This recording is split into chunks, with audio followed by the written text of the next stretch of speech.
বিভিন্ন মাছের বাজারে হাহাকার নদীর মাছ ও ইলিশ মাছের যোগান নেই। ইলিশ মাছ ও নোনা মাছের কারণ অধিকাংশ ট্রলার কিন্তু মৎস্যজীবী ট্রলার কিন্তু বন্ধ রয়েছে। গভীর সমুদ্রে মৎস্য শিকার করতে যাচ্ছে না, কারণ যেটা ট্রলার বা মৎস্যজীবী সংগঠনের পক্ষ থেকে জানানো হয়েছে, ট্রলার মালিকের পক্ষ থেকে জানানো হয়েছে যে একটি ট্রলার ছাড়তে গেলে প্রায় 2 লাখ বা 3 লাখ টাকা খরচ হয় একটি ট্রিপে, আর সেই মাছ কিন্তু পাচ্ছে না মৎস্যজীবীরা গভীর সমুদ্রে। সেই কারণে কিন্তু অধিকাংশ ট্রলারই কিন্তু বন্ধ। মালিকদের অনেক ট্রলার বন্ধ হয়ে গেছে, মানে শেষের মুখে একদম প্রচুর ট্রলার বন্ধ হয়ে গেছে। তার জন্য কি মাছটা কম? তার জন্য না, গাঙে মাছ নেই তো ধরতে পারছি না, চালানো হচ্ছে না, কী করবো আমরা? কিছু করার নেই আমাদের, যার জন্য মালিকরা বস্তি করে দিচ্ছে, ট্রলার বন্ধ করে দিচ্ছে, চালাতে পারছে না।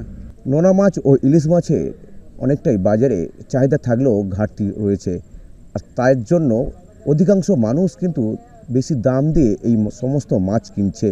তবে আগামী দিনে বর্ষার সময় এই আবার ট্রলারগুলো গেলে মাছের চাহিদা বাড়বে বলে জানাচ্ছে মৎস্যজীবী সংগঠন।